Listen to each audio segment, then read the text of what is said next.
So today we're going to talk about how to winterize your RV, all the steps it takes to get this process done, and using the antifreeze method.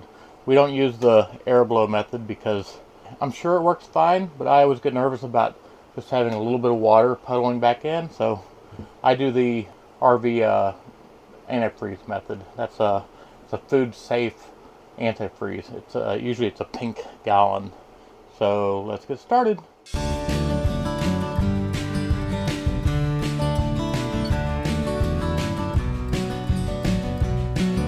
The first thing you need to do is take out any item that can freeze, and of course soda, because I've done this before. I had soda on the underneath cabinet and it freezes, breaks open, and then the next day the temperature goes up and you have a mess of soda underneath the cabinet. So anything that can freeze, take it out of your cabinets, take it out of your refrigerator, take it all out and get it out.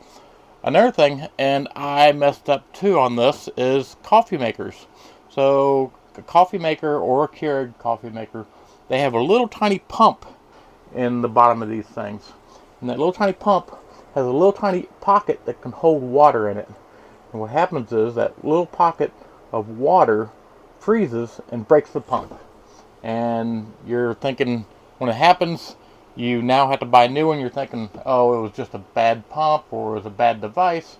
But in reality, the device was good. You just left it in here. It froze that little tiny pump where that water pocket is, and it broke the pump.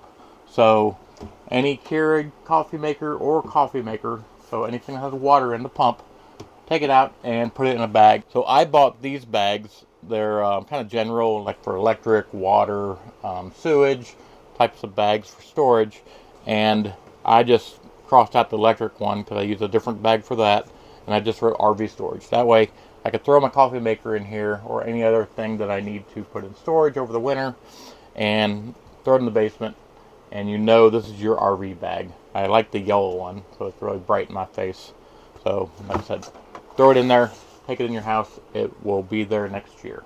So the first step is crack open your black and gray water area and drain your black and drain your gray water if you haven't already done it yet. Just adding this step in because you may not have done it, so let's get it drained now. Make sure it's drained. Then the next step is your low water point. So low water, you're going to open that so that all the water comes out. And you also want to, while you're here, drain your hot water tank. I'm going to get a wrench for this. My general rule is I pull the anode out and get rid of that this year. Next year, buy a new one. So every year you'll replace a new anode in here. So when you're replacing your anode rod or taking it out for the winter, you use a 1 16th inch wrench. It could be different on yours, but most of them are 1 16th. And get that thing popped without breaking your knuckles.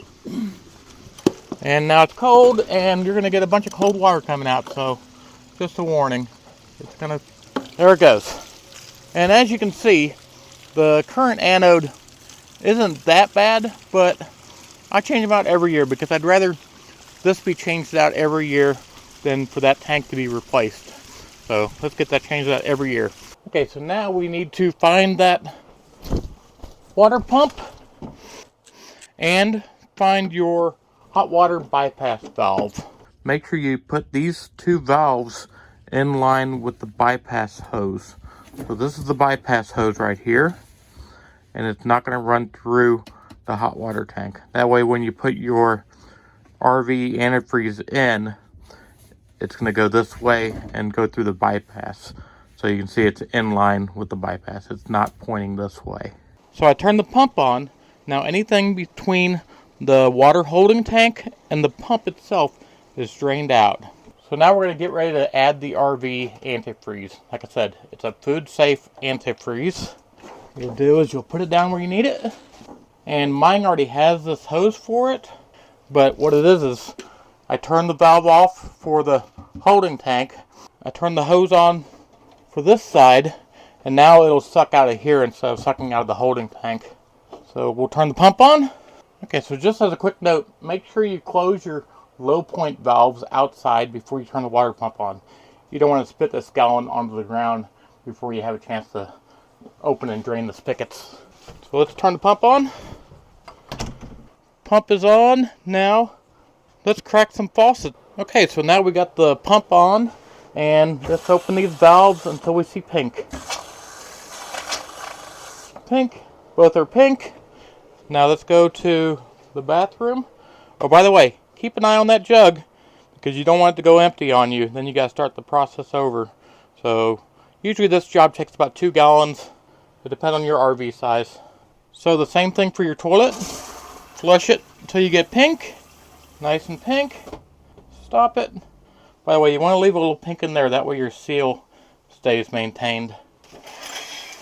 Now my shower doesn't have a spigot on the bottom, so I'll open the valve until pink comes out.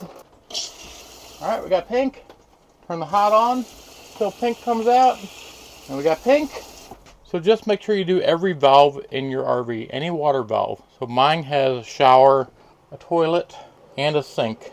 Now I'm going to finish my process by going out to the low spots and making sure it's pink and making sure it's pink. That way we know these low spots in the system also have pink RV antifreeze in it.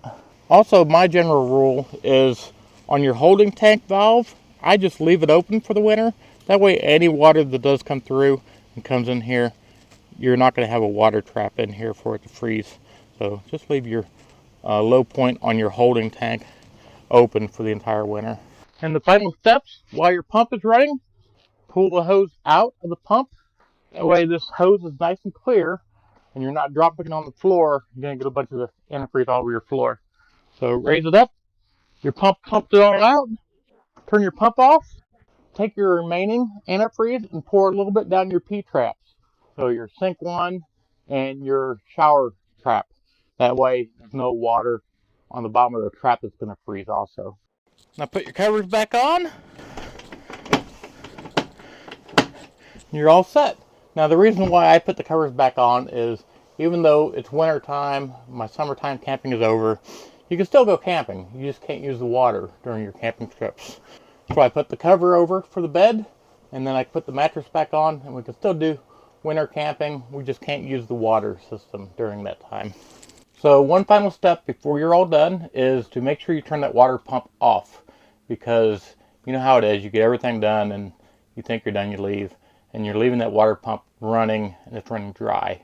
So make sure you turn that water pump off because you don't want to come back next year with a dead battery and a dead water pump. So that's all the stages for winterizing your RV. Let me know how everything goes, and if you like what we're doing here, please subscribe, and we'll see you next episode.